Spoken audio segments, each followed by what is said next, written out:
네, LVMC 유상증자, 무상증자 결정 공시 살펴보도록 하겠습니다. 일단 유상증자 먼저 보면 지금 새롭게 발행되는 신주가 지금 2,350만 주죠. 기존 주식수 대비 약 23% 비율이고요. 자금 조달의 이제 성격이 운영자금 채분 상환이니까 뭐 그렇게 긍정적인 모습은 아닙니다. 주주 배정은 실관주 일반 공모 방식이라서 두드러진 유상증자 특징으로는 신주 인수권과 초과 청약 그런 부분이 이제 해당이 될 것 같고요. 대략적으로 유상증자 결정 공시가 나면 늘어나는 희석 주식수로 인해서 주가는 조금 약세를 보이는데요. 아무래도 지금 희석 비율이 23% 정도가 되니까 단기적인 주가 흐름에 있어서는 어느 정도 조정을 받을 수 있을 만한 그런 부분이라고 보여지고요. 결국에는 이 신주가 상장하는 무렵에 시장이 풀릴 수 있는 그런 오버행 가능 미슈가 돼서 단기적인 주가 조정을 이제 받을 수밖에 없는 그런 흐름입니다. 일단은 지금 투자 설명서를 아직 증권신고서를 공시하진 않았기 때문에 지금 주요사항 보고서를 중심으로만 살펴보면 신주 배정 기준일이 1월 17일이죠. 네, 1월 달력이고 17일이 신주 배정 기준일입니다. 따라서 16일은 권리락일이 되고, 그러니까 1월 13일 금요일이죠. 오후 6시를 기점으로 주식을 보유하신다면 유상증자를 청약하실 수 있는 자격이 되시는 구주주가 되시는 거고요. 13일 오후 6시가 기점입니다. 따라서 오전에 팔고 오후에 사시거나 시간의 거래에 사셔도 유상증자 구주주 자격이 되시는 거고요. 지금 권리락일이죠. 16일 권리락일부터는 주가가 조정을 받습니다. 기준 주가로 하락하여 거래가 되는데요. 늘어나는 희석 비율만큼 주가를 떨어뜨리는 기준 주가로 조정이 되는 거죠. 얼마나 떨어질지 좀 계산하실 수 있는 방법이 있는데 13일 종가를 기준으로 계산을 하고요. 늘어나는 비율만큼 조정을 하게 됩니다. 16일부터는 이제 권리락이죠. 이때부터는 보유하신 주식을 매도하셔도 유상증자를 받고요. 16일부터 매수 사시는 분들은 유상증자 구주주 자격이 되지 않습니다. LVMC 유상증자 얼마나 살 수 있는지 살펴보면 한 주당 신주 배정 주식수가 0.2395 등등등이 있죠. 따라서 정리를 해보면 배정 비율 곱하기 이제 기존의 100주를 보유하셨다면 신주 인수권은 23.95주를 받게 되는 거고 1주 미만은 절사하기 때문에 23주를 받습니다. 근데 여기에 초과 청약이 가능하죠. 초과 청약은 신주 인수권당 0.2주니까요. 헷갈리시면 안 되는 게 보유 주식 수의 0.2주가 아니고 이 받게 되는 신주 인수권의 0.2주입니다. 그래서 청약 청약은 만약에 100주를 갖고 계셨다면 4.6주가 되고 마찬가지로 1주 미만은 절사입니다. 따라서 최종적으로 청약할 수 있는 숫자는 이거 더하기 이거 27주가 되고요. 이 초과 청약분은 실권주라든지 단수주가 발생했을 경우에 이제 받을 수 있는 거고, 이제 확정적으로 지금 받게 되는 신주 인수권은 23주가 됩니다. 기존에 100주를 보유하셨다는 가정에서 계산을 한 거고요. 이거 곱하기 지금 현재 보유하고 계신 주식 수를 곱하시면 됩니다. 네, 이 지금 LVMC 주주 배정 실권주 일반 공모 유상증자 방식의 핵심은 신주 인수권에 있습니다. 그러니까 만약에 기존 구주주 자격이 되지만 예를 들어서 아까 구주주 자격이 된다라는 것은 권리락 전일까지 주식을 매수하신 분들이라고 말씀드렸죠. 기존 구주주 자격은 되지만 유상증자에 참여하고 싶지 않다. 물량, 지분을 더 이상 늘리고 싶지 않다. 이런 분들은 이 신주 인수권을 이 거래일 날 이제 매도를 하셔야 되는데요. 왜 매도를 해야 되냐면 유상증자를 참여하지 않기 때문에 이 받게 되는 신주 인수권을 팔아서 아까 말씀드린 권리락 당일에 기준 주가로 주가가 조정돼서 떨어지는 그 비율만큼 손실을 어느 정도 이렇게 만회하는 그런 개념이라고 보시면 되고요. 신주 인수권은 이제 앞으로 LVMC가 이제 유상증자 절차에 따라서 진행하면서 이제 LVMC R이라는 이름으로 알파벳이고요. R이라는 이름으로 이제 생기게 될 거고, 이 거래 기간은 5영업일이 됩니다. 2월 9일부터 2월 15일까지 거래를 하고요. 만약에 LVMC의 유상증자를 참여하고 싶다 이런 분들은 이때 팔지 말고 이 신주 인수권을 보유하고 계셔야 나중에 구주주 청약일날 청약을 하실 수가 있습니다. 이 신주 인수권을 팔고 싶은 분들은 LVMC 유상증자에 참여하고 싶지 않다는 구주주 분들만 이제 해당이 되고요. 이걸 왜 팔아야 되냐면 아까도 말씀드렸다시피 아까 권리부 종가 이전에 보유하셨던 분들, 구주주 분들, 즉 이런 분들은 권리락 당일이 되면서 기준주가로 주가가 떨어지기 때문에 어느 정도 손실분이 발생을 하죠. 이것을 어느 정도 보상받는 그런 개념이라고 이해하시면 되고, 따라서 지금 신주인수권은 유상증자에 참여하고 싶지 않은 분들은 이제 거래일 날 꼭 매도를 하시면 되고, 신주인수권 거래가 처음이다 뭐 이렇게 어떻게 거래하고 대응해야 될지 잘 이해가 안 되시는 분들은 제가 따로 영상을 만들었으니까요. 그거 참고하시면 좋을 것 같습니다. 뭐 간단하게 설명을 좀 드리면 신주인수권 거래일은 오후 영업일만 가능하고, 지금 15일 보통 지금 신주인수권 상장 폐지일이라고 있습니다.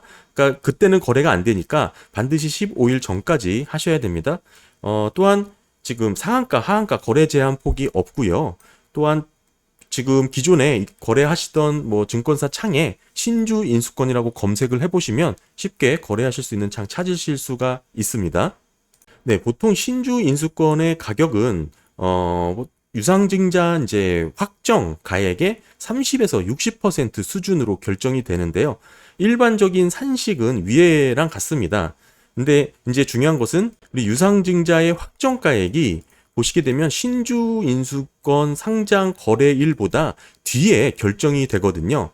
따라서 우리가 확인할 수 있는 부분은, 네, 여기 1차 발행가액을 기준으로 계산을 하시면 됩니다. 1차 발행가액은 신주배정 기준일 전 3거래일에 이제 공시가 나오니까요. 지금 신주배정 기준일 전일 이제 확인을 하실 수가 있고, 아까 말씀드린 확정가액은 우리가 신주 인수권 거래일보다 뒤에 알 수 있기 때문에 최종적으로 정리를 해보면 이 밑에 이제 산식이 되겠죠. 신주 인수권 가격 플러스 유상증자 1차 발행가액은 이제 어느 정도 프리미엄을 붙여서 LVMC 주가가 되는 겁니다. 그러니까 신주 인수권 가격과 이제 지금 현재 본주의 주가를 이렇게 산식에 단순 대입해서 비교를 해보시면서 가격을 조정하실 수가 있겠죠. 지금 이 1차 발행가액으로 확정가액을 대신해서 산식을 하는 이유는 최종 확정가액은 보통 1차와 2차 발행가액 중 낮은 가액으로 결정이 되고요. 뭐 밑에 하단에 별도의 예시가 있긴 하지만 이 부분은 지금 그 기준일에 LVMC가 주가가 급등해야 적용될 수 있는 상당히 예외 조항이기 때문에 대부분은 1차, 2차 중 낮은 가액으로 최종 확정가액이 결정이 됩니다. 따라서 1차 발행가액은 우리가 신주 인수권 거래일 전에 유일하게 확인할 수 있는 발행가액이라는 점에서 의미가 있고요. 무엇보다도 신주 인수권은 이제 거래 변동성이 좀 심하고 시간의 거래에서는 거래가 안 됩니다. 정규 거래 시간으로만 주문 가격으로만 이제 거래하실 수가 있습니다. 처음 접하시는 분들은 아까 제가 말씀드린 링크 들어가셔서 신주 인수권 대응법 확인하시면 도움이 되고요. 네, 그러면은 이제 신주주권을 계속 갖고 계셨던 기존 구주주 분들, 보유자 분들은 이 구주주 청약일 2월 27일, 28일 날 이제 구주주 대상으로 먼저 청약을 진행하실 수가 있습니다. 뭐 여기 이제 아까 말씀드린 초과 청약을 포함해서 이렇게 청약을 하실 수가 있으니까, 만약에 청약을 유상증자를 받으려고 결정하신 분들은 초과 청약까지 당연히 넣는 게 유리하겠죠. 뭐 이렇게 진행을 하다가 초과 구주주 물량을 소화하지 못하게 되면 이제 일반 공모로 전환이 되죠. 3월 3일부터 3월 6일까지 3일이 아니고 이틀입니다. 이게 이제 금요일, 월요일 뭐 이렇게 될 것 같고요. 이때 이제 실권주 일반 공모를 진행을 합니다. 뭐 이렇게 진행을 했음에도 만약에 실권이 나게 된다면 이제 보통은 하이투자증권 주관사죠. 주관사 BNK 투자증권, SK증권이 이제 자기 계산으로 인수를 하고요. 이렇게 인수를 하고 난 뒤에는 시장에 빠르게 물량을 출회하게 되죠. 어느 정도. 왜냐하면 실권주에 대한 수수료를 별도로 측정해서 받기 때문에 일반 투자자, 뭐 실권주를 투자한 분들보다 오히려 더 저렴하게 매수한 꼴과 같습니다. 따라서 상장일 날 시장에 빠르게 던져버릴 수 있다는 것이죠. 그러니까 면밀하게 실권주 상황을 살펴보는 게 좋고요. 지금 주요 사항 보고서이고 뭐 투자 설명서, 증권 신고서가 아니기 때문에 대표 주관사의 뭐 실권 수수료라든지 최대 주주의 청약 참여 정도를 확인할 수가 없습니다. 그거는 추후에 LVMC가 지금 관련 지금 증권 신고서를 올리게 되면 따로 별도로 한번 확인해서 안내를 드리도록 하고요. 그 최대 주주의 참여 정도를 확인하는 게 상당히 중요합니다. 아까도 말씀드렸다시피 최대 주주 물량을 최대 주주가 돈 주고 현금으로 청약을 하고 안 하고는 유상증자의 성공 여부에 큰 영향을 미치기 때문이고요. 무엇보다도 청약 전부터 주가를 조정받을 수 있는 유상증자는 실권주 상황을 면밀히 체크하면서 대응하는 게 필요하기 때문이죠. 아무래도 지금 방식 실권주 일반 공모 방식은 최대 주주라고 하더라도 현금으로 주식을 사야 되는 그런 조달 방식이기 때문에 아무래도 최대 주주도 부담을 느낄 수밖에 없습니다. 만약에 돈이 현금 들고 있는 최대 주주가 아니라면 대부분 현금이 없죠. 그렇다면 받게 되는 신주 인수권을 팔고 일반 공모에 그 판 현금을 갖고 일부 청약하는 그런 방법을 좀 많이 쓰는데요. 그 내막은 나중에 이제 한번 살펴봐야 될 부분이고요. 특별히 최대 주주가 경영권의 방어 차원에서 크게 우려가 될 부분이 아니라면 글쎄요, 자금 조달 계획에 있어서 어떻게 결정을 하게 될지 한번 좀 중점적으로 확인해 봐야 됩니다. 우리 사주에게 우선 배정하지는 않았고요. 신주 발행가이라고 나온 이 예정 발행 2045원은 단순한 예시입니다. 여기 이렇게 이 정도 수준에서 발행하겠다라는 의미가 아니고 지금은 단순 예시고 이제 앞으로 주가의 흐름에 따라서 오르면 오르고 떨어지면 떨어질수록 적용 할인율에 따라서 이렇게 조정이 될 겁니다.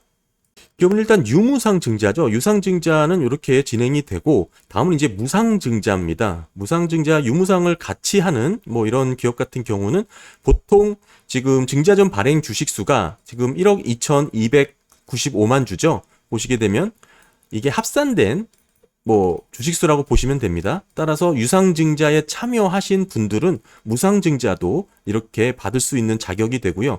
디테일하게 보게 되면 무상증자의 신주 배정 기준일은 3월 10일이죠. 예, 3월 10일입니다. 9일은 권리락 8일, 즉 3월 8일 아까 말씀드린 대로 오후 6시까지 주식을 보유, 매수하셨다면 이제 무상증자 자격이 되고요. 마찬가지입니다. 8일 오전에 팔고 오후에 사셔도 무상증자를 받을 수 있는 겁니다. 그래서 유상증자 결정 일정을 공시 일정을 보시게 되면 이 납입일이 3월 8일로 결정이 된 것입니다. 이 납입일이라는 것은 유상증자가 상장하는 것과는 상관없이 그 새로운 신주에 대한 소유권을 법적으로 인정받는 날이거든요. 그러니까 3월 8일이죠. 상장은 4월 5일 날 하지만 이때 상장될 주식에 대한 권리는 이미 이때 취득하게 된 겁니다. 3월 8일로 된 이유는 아까 말씀드린 대로 이때까지 주식을 보유 매수하셔야 무상증자를 받기 때문이라고 말씀을 드린 것과 이제 일치하고요. 무상증자의 한 주당 배정, 신주 배정 주식수는 0.4죠. 40% 무상증자입니다. 유무증을 함께하는 공시 치고는 생각보다 무상증자 비율이 좀 높다고 볼 수가 있고요. 일단은 이때 이제 40% 정도의 신주를 또 무상으로 새롭게 받게 된다는 의미고요. 마찬가지로 늘어나는 주식수로 인해서 지금 3월 9일부터는 또 권리락이 됩니다. 무상증자 권리락이 되고 이때부터는 또 기준주가로 또 하락하게 됩니다. 그러니까 신주가 늘어나는 만큼 주가는 계속 조정을 하고 그게 이제 기준주가로 또 조정이 되는 것이죠. 이때 권리락 효과로 인해서 또 기준주가로 조정이 되면 이때 주가와 차이가 나죠. 이게 이제 어느 정도 간극이 벌어지기 때문에 갑자기 싸 보이는 착시 현상을 이제 나타내는데요. 이제 시장에서는 권리락 효과라고 설명을 하기도 하는데 기업의 이제 가치로 본다면 아무런 변화가 없지만 결국 이 주가의 조정으로 인해서 갑자기 주가가 싸 보이는 모습, 또한 기존의 주주들이라면 이때부터는 기준 주가가 떨어지고 늘어나는 희석으로 인해서 내 수익률이 계속 마이너스로 잡히고 이러기 때문에 실질 수익률을 가늠할 수가 이제 복잡해지죠. 따라서 대부분 또 이제 기존 개인 투자자분들은 애초에 내가 손실분을 만회하기 위해서 그대로 보유하려는 성향이 되게 높아집니다. 그런 부분을 좀 감안해서 플레이를 하셔야 될 것 같고, 요 수익률 계산이 좀 헷갈리시는 분들은 별도 영상을 좀 참고하셔서 대응하시면 좋을 것 같고요. 마찬가지로 권리락 3월 9일부터는 매도를 하셔도 무상증자를 받습니다. 무상증자는 별도로 신청하지 않아도 유상증자처럼 별도로 신청하지 않아도 신주의 상장 예정일이죠. 4월 5일 날 자동으로 들어오고요. 지금 4월 5일 날 들어오지만 이틀 전 4월 3일부터 권리 공매도로 이때 들어올 주식을 먼저 팔 수가 있습니다. 권리 공매도라고 하는데 따라서 이때 4월 3일은 무상증자의 권리 공매도 일이죠. 게다가 유상증자의 상장 예정일이기도 합니다. 4월 3일은. 종합적으로 말씀을 드리면 3월 30일부터는 권리공매도, 유상증자에 대한 권리공매도가 가능하겠죠. 따라서 3월 말일부터 4월 이렇게 초까지는 주가가 새로 늘어나는 주식으로 인해서 상당히 단기적인 조정을 받을 가능성이 상당히 높다고 말씀드릴 수 있겠고요. 또한 무상증자가 이제 얼마나 받나 간단하게 계산하는 방법은 여기에 이제 1을 더하면 1.4가 되죠. 이제 받고 계신 주식 수에 1.4를 곱하시면 이제 신주 합산 금액으로 계산이 됩니다. 네, 오늘 LVMC 유무상증자 공시 한번 살펴봤고요. 일단 유상증자, 무상증자 투자하시면서 처음 경험하시게 되면 헷갈리는 부분도 많을 수 있습니다. 디테일하게 들어가면 이것저것 많이 헷갈리실 수가 있는데 문의 남겨주시면 제가 아는 범위 내에서 성심껏 답변을 드리도록 하겠습니다. 또 LVMC 증권신고서라든지 투자 설명서가 올라오면 또 놓쳤던 부분 확인해서 다시 한번 살펴보도록 하겠습니다. 감사합니다.